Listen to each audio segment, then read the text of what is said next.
යොහන් පළවෙනි පරිච්ඡේදයේ 17 පදයේ සිට අපි ස්වාමීන් වහන්සේගේ වචනේ දිහා බලන්න සියලු දෙනා මාතෘකාව ගෞරව පිළිගන්න අතර අපි කෙලින් වචනයට වයින් 17 පදයෙන් අපි පොතක් අසුම් කළ බලමු. අද 17 පදයේ විවස්ථාව මෝසස් කරුණ කොටගෙන දෙන ලද්දිය. අනුග්‍රහයද සත්‍යද කරුණේ යේසුස් වහන්සේගේ කරුණ කොටගෙන කිසිවෙක් කිසි කාලයක දෙවියන් වහන්සේ දුටු වෙන යනන් වහන්සේගේ ළයේ ඉන්නා වූ ඒකඝාතක පුත්‍රයන් වහන්සේම උන්වහන්සේ ප්‍රකාශ කළසේ. එතකොට බොහෝ පැහැදිලිව ප්‍රකාශ වෙනවා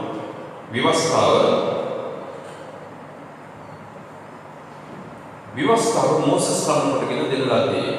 අනුග්‍රහය සත්‍යද කරුණේ යේසුස් ක්‍රිස්තුස් වහන්සේ කරුණ කොටගෙන කාරණාව දෙකක් ඉෂ්ට වෙනවා. නීතියයි කරුණාවයි. අපි මේ නීතිය කරුණාවයි ගැන පොඩක් විමසින්න බලමු කොහොමද මේ දෙක ක්‍රියා කරන්නේ දැන්. ඒ ස්වාස් පූජාවෙන් පස්සේ කුරුසපත් වීමෙන් පස්සේ මේක ක්‍රියා කරන්න කොහොමද කියලා අපි බලාගෙන යනවා. අපි ගියොත් රෝම 6 වෙනි පරිච්ඡේදයේ රෝම 6 14 කියලා රෝම 6 14 වෙනි පරිච්ඡේදය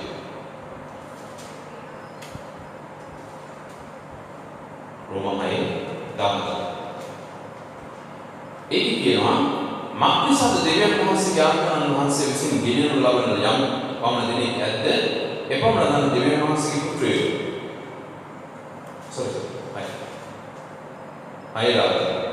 Romans 6:14 නුඹලා විවස්ථාව යටතේ නොව අනුග්‍රහය යටතේ සිටින බැවින් පාපයෙන් නුඹලා කෙරෙහි අධිපතිකම් නොකරන්නේ.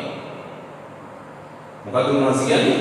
ඔබලා විවස්ථාව යටතේ නෙමෙයි නමුත් අනුග්‍රහය යටතේ සිටින බව අලුත් දිවසමේ පාවුල් කොහොම පැහැදිලිව කියනවා. අද මිනිස්සු හැම තැනකදීම මේ විවස්ථාව නැත්නම් මෝසස්ගේ ලෝ එක තමයි ඒක ඔළුව තියාගන්නේ. යේසුස් වහන්සේ මේ ලෝ එක වෙනස් කෙරුවේ නැහැ. නමුත් මේ ලෝ එක උන්වහන්සේ කොහොමද මේ නීතිය කොහොමද උන්වහන්සේ ක්‍රියා කරලා හැසිරුවේ මේ කාලේදී කියන එකක් පොඩ්ඩක් බලන්න. ඒතර මේ නීතිය තුල මනුෂ්‍යයන් ජීවත් වෙන්න පුළුවන්. මේ ඊශ්වරයට ගත්තොත් ඒක සියුම් මන්ද ඉස්සරහට එන විනාපු සෙනග ඒගොල්ලෝ ඊජිප්තුවේ ඉඳලා එළියට ගත්තට පස්සේ දෙවියන් වහන්සේගේ කරුණාවෙන් දිගින් දිගටම ගෙනාවා. නික්මයන් පොතක වැළුවොත් 19 වෙනි පරිච්ඡේදය එක බලන්න පටන් ගත්තොත් උන්වහන්සේගේ කරුණාව උන්ට දිගින් දිගටම සැහැල්ලුණා. එනි කිසි ප්‍රශ්නයක් නෙමෙයි. ඛණ්ඩ තිබුණේ උන්වහන්සේ උන්ට ඛණ්ඩ දුන්නා. වතුර තිබුණේ උන්වහන්සේ උන්ට වතුර දුන්නා. ඉතින් හැම අවස්ථාවකදීම උන්ට රාත්‍රිය තුලදී බය වෙන්න වුණාවක් තිබුණේ. රාත්‍රිය තුලදී ඉතාමත් මෙහපත් ගිනි කුළුණක් උන්ට මඟ පෙන්වන්න පටන් ගත්තා. දවල් කාලේදී විශාල බලාකුළක් ඔවුන්ට ආරක්ෂාව සලසන්න සිද්ධ වුණා. මොකද කාන්තාරයවත් ඒක කොහේ හිටියත් ඒ වලාකුළ හැමතිස්සෙම උගලන්ට සෙවන සදාන්න සිද්ධ වුණා. ඉතින් කරුණාව තුළ උන්වහන්සේ අරගෙන නමුත් මේ සියුම් කන්ද තුළදී කන්දලක් රාත් වෙලාවේදී එන්නත මේ නික්මයන් පොතේ මෙතනදී විශාල විපර්යාසයක් වෙනවා. මේ මිනිස්සු ඊශ්‍රායල් සෙනග කිව්වා ස්වාමීන් වහන්සේගේ ධර්ම සිතාම නෙමෙයි. අපි දැන් මෙච්චර දුරක් ආවා. අපි කරපු හොඳ දේවල් නිසා අපිට වහන්සේ සැලකුවෙන් නොකිය ප්‍රකාශයක් ඉදිරිපත් කරනවා. අන්න එතනදී දෙවියන් වහන්සේ මේ සෙනගයි දෙවියන් වහන්සේගේ අතරයි විශාල වෙනසක් ඉදිරිපත් කරනවා. වහන්සේ කොහොමද ඊට පස්සේ හරි ළඟවඳ කම්මලින් වැඩ කරන්න පුළුවන්. ඊට පස්සේ මේ සුදු කාලේ කිසිකෙකුට ලං වෙන්න බෑ. ලංවුනොත් මරනවා. ආන්නේ කියන ප්‍රකාශය. මේ ප්‍රකාශයෙන් පස්සේ මිනිස්යාගේ දෙවියන් වහන්සේගේ අතර විශාල වෙනස්කමක් නිර්මාණය. ඒ එකම උන්වහන්සේ දිගෑරියා දසවණක ඒගොල්ලන්ට දසවණක දිලකුව හරි පළවෙනි පදේ මහරජා දෙවියන් වලට නමස්කාර කරන්න බෑ රැකු රූපයක් කියලා ආශිර්වාද පහ පොළවල් කරගෙන යන්න බෑ තාගේ දෙවියන් ස්වාමීන් වහන්සේගේ නාමයෙන් නිකම් විවාහ කරන්න බෑ සබදාස් පවත්වන්න තාගේ මා පියාට ගෞරව කරන්න නිදින මරන්න මහා මිත්‍යාව කරන්න සොරකම් කරන්න තාගේ අසලෙසට පොරසාක් කියන අන්දයට අන්සප්දේට ආශාර වන්න කියලා දස අනත මේගොල්ලන්ට ඉදිරිපත් කරනවා. දසමන්ත ඉදිරිපත් කරන්න පටන් ගත්තට පස්සේ ඒක ඉදිරිපත් කළා. ඊට පස්සේ දැන් ඒකේ එහා පැත්තට යන්න පටන් ගත්තා. දසමන්ත දුන්නාට පස්සේ පළවෙනි දසමන්තද පොළොට එන්නත් හම්බුනේ නැහැ. ඒක විනාශ කරගත්තා. ගොඩේ හදාගෙන ගොනු ටික සෙට්ටලා විශාල ප්‍රශ්නයක් ඇති කරගෙන විනාශ කරනවා. දෙවෙනි දසමන්ත මෝසා එන්න උඩට ගිහලා මොහොතකට උඩට කතා කරලා දෙවෙනි දසමන්ට ආයෙත් දීලා ඒක උන්වහන්සේගේ කරුණාවේ ආසනියට හංගලා පොළොට එවුවා. කරුණාව උඩින් කියලා දසමන්ට යටින් කියලා ඉන්න බලයක්. එහෙම නැත්නම් ඒකත් විනාශ වෙනවා. ඊට පස්සේ මේ දසමන්ට දුන්නාට පස්සේ ඒගොල්ලෝ කරන දෙයට ඒගොල්ලන්ට දඬුවම් විදිහට සිද්ධ වුණා. 3000ක්ම 4000ක්ම එක දිගට මේගොල්ලෝ ඉල්ලන හැම දෙයකදීම ඒගොල්ලන්ට දඬුවම් විදලා විශාල ප්‍රශ්නයක් උන්ට නිර්මාණය නම් බලන්න පටන් ගත්තා. ඒගොල්ලෝ ඉල්ලන හැම දෙයක්ම මේ ඒගොල්ලන්ට කරුණාව ලැබුණේ මේ ධර්මසිකම මේ දසමණකින් එකක්වත් ඒගොල්ලන්ට නිර්මාණය කරන්න යන්න පුළුවන් තත්ත්වයක් නිර්මාණය වෙන්නේ. ඉතින් විශාල ප්‍රශ්නයක් උන්ට නිර්මාණය වුණා. මේ මේක වුණාට පස්සේ මේ සෙනඟ දැනගත්ත මේ කාර්යයේ යන්න බෑ මේ ගමනේ යන්න බෑ කියන එක කොහොම පැහැදිලිව තේරුම් කරගත්තා. තේරුම් කරගත්ත පස්සේ යේසුස් වහන්සේ කඳුළු දේශනාව ගෙනියනවා. අපි එතනින් පටන් ගමු. මේ කඳුළු දේශනාවේදී අති විශිෂ්ට දෙයක් සිද්ධ වෙනවා.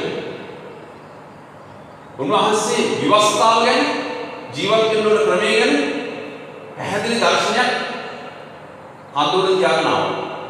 කඳුළු හිටපු දෙවියන් වහන්සේ මේ දේශනාව ඉවර වුණාට පස්සේ මිනිස්සු දැනගත්තා කවදාවත් මේ දේවල් වල අපිට ගැළවීම ලබා ගන්න බෑ කියන්නේ. කිසි දෙයක් ලබා ගන්න බෑ කියන එක පැහැදිලිවම තේරුම් ගන්න. ඒ තේරුම් කරගත්ත පස්සේ එතනින් මේගොල්ලෝ ඉන්න අතරතුර උන්වහන්සේ කන්දෝල දෙවියන් වහන්සේ ස්වර්ග වැඩ සිටිනා උපයනවා. යේසුස් වහන්සේ මේ දේශනාව ඉවර කළා. කන්ද පහමකට බැහැගෙන එන්න පටන් ගත්තාම එක්තරා ලාදුරු රෝගේ සෙනග අස්ස රිංගගෙන උන්වහන්සේගේ ළඟට ආවා. ලාදුරු රෝගේ ඒ කාලේදී හැසිරෙන්න ඕන ක්‍රමය නැත්නම් නීතිය හොයලා බලනකොට පැහැදිලිවම පේන්නේ ඒගොල්ලන්ට සමාජයට එන්න බෑ. ඒගොල්ලෝ සමාජයට ආවොත් ඒක විස බීජයක්. එහෙම නැත්නම් ඒක රෝගයක්, ඒක බෝවෙන රෝගයක් නිසා අනිත් හැම කෙනෙකුම මේක බෝ වෙන නිසා ඒගොල්ලෝ යන තැන ඒගොල්ලෝ කෑ ගහන්න ඕනේ ඈත් වෙන්න මම විස බීජයක්. මේ ලාදුරු රෝගයක් කෑ ගහන්න සිදුනවා. ඉතින් යා අතිශය කාවරිල ස්පර්ශ කරොත් ඔහුට ලාදුරු හැදලා එතනම ඔහු සමග විනාශ වෙන තැනකට නිර්මාණය. ඉතින් මේ වගේ ස්වභාවයක් මේ ලාදුරු රෝගයට තිබුණා. නමුත් මේ ලාදුරු රෝගය යේසුස් වහන්සේගේ අභිමුඛයට ඇවිල්ලා සමාජයේ විසින් කොම්බරපු සමාජයේ විශාල ප්‍රශ්නයක් වෙච්චි සමාජය එහෙම පිටිම විනාශ කොරෝනා රෝගය වගේ විනාශ කරන තැනකට මිනිස්සෙක් වෙලා ඉන්න බණ ගන්නවා. යේසුස් වහන්සේ ඇවිල්ලා කියනවා ඔබ වහන්සේ කැමති නම් මාව සුව කරන්න. මේ පුදුම සහගත ක්‍රියාව පහළ ඇතුළු දැකලා ඇති. නමුත් මේකේ තියෙන ගැඹුරක දේවල් බොහොම පැහැදිලිවම සංසුන් වෙලා හිතන්න පටන් ගත්තොත් එහෙම යේසුස් වහන්සේ ඒ එක නෙහිම කතා කරලා කියනවා මේ මිනිහයාට මං කැමතියි කියලා.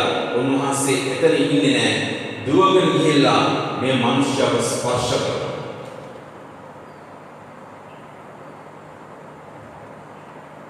ස්පර්ශ කරපු ගමන් හැම මිනිසෙකුටම දකින්න පුළුවන් වෙන ආකාරයට මේ ලාදුරු රෝගියව සම්පූර්ණයෙන්ම සුව. මොකක්ද මේ කියක් බලන්නේ? ලස්සන කතාවක්. ඔබ ඉගෙන ලස්සන කතාවක්. මොකක්ද මේ කියක් බලන්නේ? මේ කියක් බලන්නේ දේ තමයි අධර්මිෂ්ඨකමයි ධර්මිෂ්ඨකමයි යන කතාව උන්වහන්සේ මේ කියක් බලන්නේ. එතකොට ධර්මිෂ්ඨ යේසුස් වහන්සේ අධර්මිෂ්ඨයෙකුට ස්පර්ශ කෙරුවොත් ධර්මිෂ්ඨකම හැම දවසකදීම ජය ගන්නවා.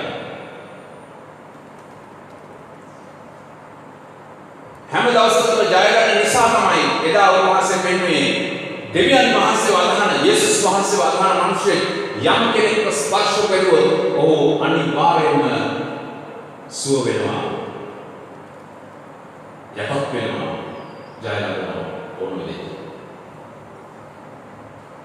නමුත් එදා නීතිය තිබුණේ ඒගොල්ලන්ව ස්පර්ශ කරන්න එපා.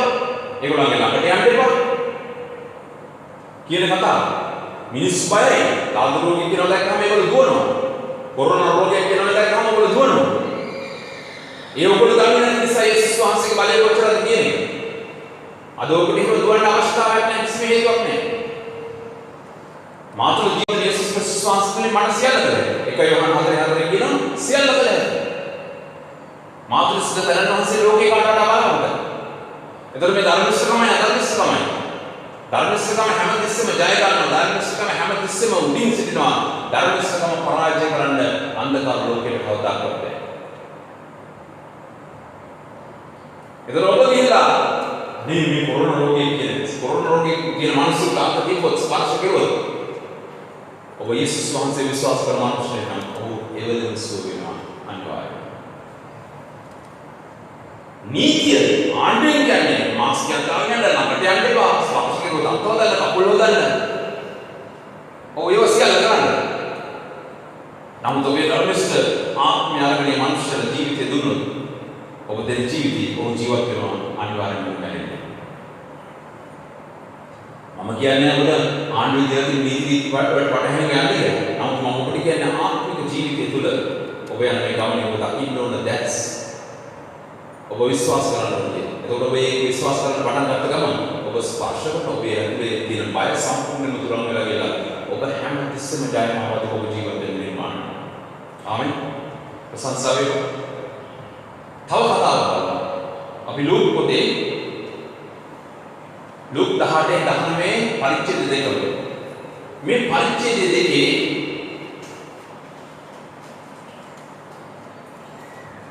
කතාව දෙකක් උන්වහන්සේ කියනවා. පළවෙනි කතාවේ අපි දකිනවා යහපත් කියලා සමාජයේ පිළිගත් මිනිස්සු යේසුස් වහන්සේගේ ඉදිරියට එනවා. ඇවිල්ලා උන්වහන්සේගේ අභිමුඛයේ රැඳී සිට උන්වහන්සේගේ මහා ස්වාමීනි ස්වර්ග රාජ්‍ය හිමි කරගන්න මම කුමක් කළ යුතුද? යේසුස් වහන්සේ කියනවා ඔබ දර්ශනට ආරක්ෂා කළ යුතුයි. මේ මනුෂ්‍ය පොළ දෙකක් වලට උඩට දාලා මම ඒ ඔක්කොම කරනවා ස්වාමීනි කියලා ප්‍රකාශ කළා. යේසුස් වහන්සේ ගෝ මම දන්නවා. හැබැයි එක දෙයක් ඔබ කළ යුතුයි කියලා කියනවා. එක දෙයක් ඔහුගේ ස්වභාවය ඔහුගේ දානවත් භාවය උන්වහන්සේ දැකලා ඔහුට කතා කරලා කියනවා ඔබේ තියෙන සියලු දේ කියලා දුප්පත් මිනිස්සුන්ට දීලා හැමදේම දීලා නුඹ මා පස්සේ ආව නුඹ ස්වර්ග රාජ්‍යය කරන්න පුළුවන් කියලා ප්‍රකාශ කළා. කනගාටුදායක සිදුවීමක් වෙන සිද්ධ වෙන්නේ. ඒක ඔබට කරන්න බැරි වුණා කියලා යේසුස් වහන්සේ කියනවා. ඔව් උන්වහන්සේවත් හැදෙන්නේ. දහරේ පරිච්ඡේදයෙන් බැහැදුණු සමාන. ඊට පස්සේ 19 වෙනි පරිච්ඡේදය. සකරියස් කියලා. සාකේයුස් කියන කොට චරිතයක්. කොට මොඩල් එක. මේ සාකේයුස් කියන මනුස්සයා ගැන පස්සේ කොට බැලුවොත් එහම අපි දකිනවා ඔහු සූගම්මයි කරන්නේ. එහෙම නැත්නම් කප්පම් ගන්නෙ. එහෙම නැත්නම් ඩේලි කලෙක්ෂන් කරන්නේ. ඔබ කී දෙනෙක් ඩේලි කලෙක්ෂන් කරන්නේ උට ප්‍රේම කරනවා? ඔබ කී දෙනෙක් කප්පම් ගන්න අයට ආදරය කරනවා?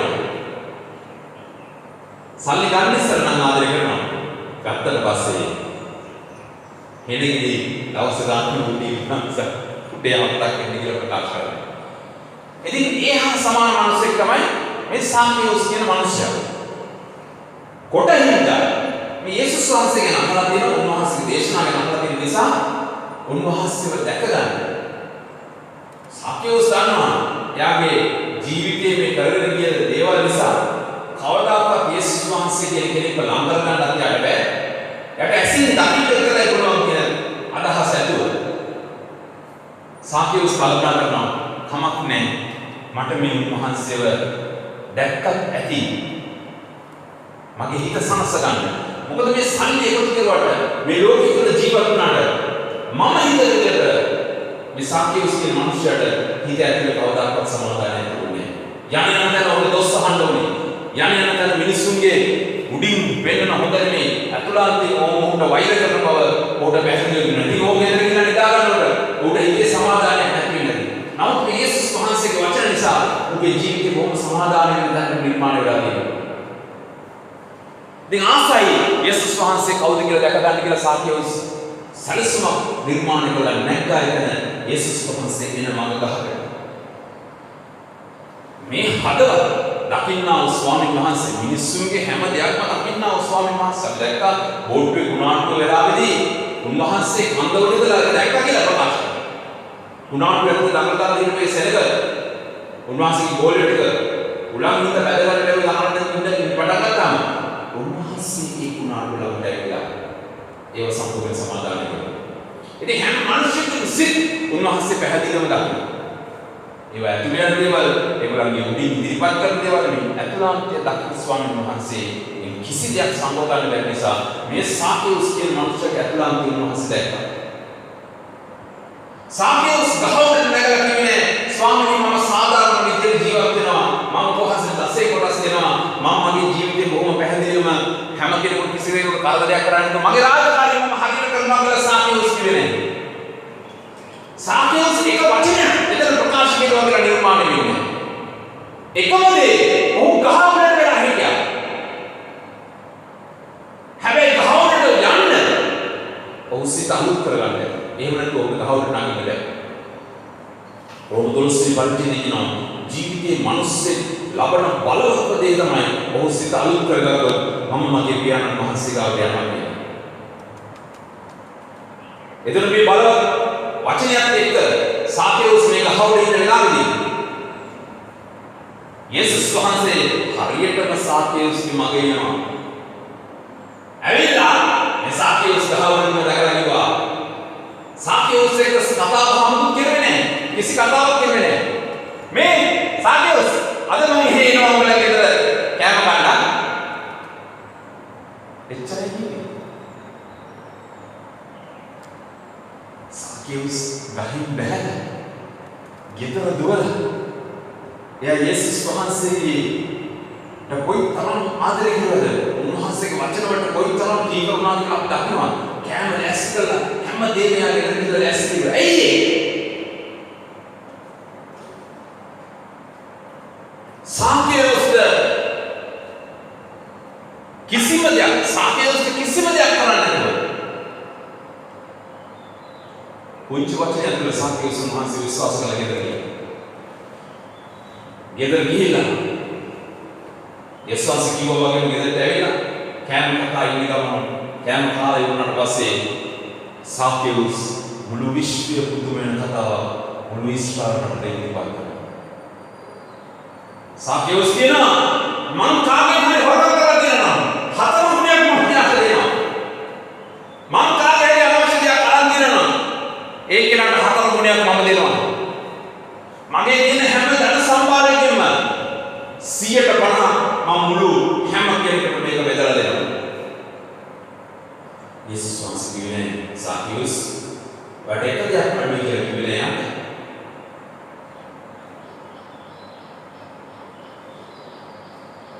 උන්වහන්සේ කිව්වේ මොකක්ද මේ කතාව ඇතුළේ තියෙන්නේ? බොහොම පැහැදිලි දෙයක් මේක තියෙන්නේ. මේක වරද්ද ගන්න. මම පල්ලි යනවා. මං කාටවත් වරදක් කරන්නේ කියන මනුස්සයට යේසුස් වහන්සේ කියනවා එක දෙයක් තියෙනවා ඔබේ ජීවිතේ කරන්නේ.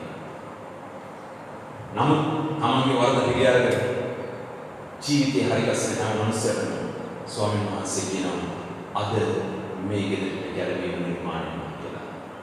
සාකේවුස් කියනවා අද මේ ගෙදරට ගැලවීම නිර්මාණය වුණා. ලාසරු රෝගියෝ 10 දෙනෙක් ස්වාමීන් වහන්සේ නිර්මාණය කළා සම්පූර්ණයෙන්ම සුව කෙරුවා. ඔව් සභාවල මිනිස්සු සුව වෙනවා. යන්නේ දැන් මිනිස්සු සුව වෙනවා. ඔබට මේවා ඒ මාසස්ල කවදා හරි කියයි. ඒ දේශික කවදා හරි කියයි ස්වාමීන් වහන්සේගේ නාමයෙන් මම මිනිස්සුන්ව සුව කෙරුවා. රෝග සුව කෙරුවා. ඔබ වහන්සේගේ වචනේ දේශනා කෙරුවා. මම කරන්න ඕනේ හැම දෙයක්ම යක්ෂයෝ දුන් කෙරුවා. මේවා කියනවා කියලා උන්වහන්සේ කියනවා. අනුපද භාගයෙන් පරිච්ඡේදයේ විශේෂයෙන් පැහැදිලිවම කියනවා ස්වාමීනි කියලා කිසි කෙනෙක් ස්වර්ගරාජය ලබනවානේ මගේ පියාණන් වහන්සේගේ කැමැත්ත කරන කෙනා. එහෙම කියලා ප්‍රකාශ ඉදිරිපත් කරනවා. නමුත් උන්වහන්සේ කැමැත්ත නොකරන අය. එතකොට ස්වාමීන් වහන්සේ මේ ධර්මතාවයෙන් උන්වහන්සේ කැමැති ඉල්ලුවා.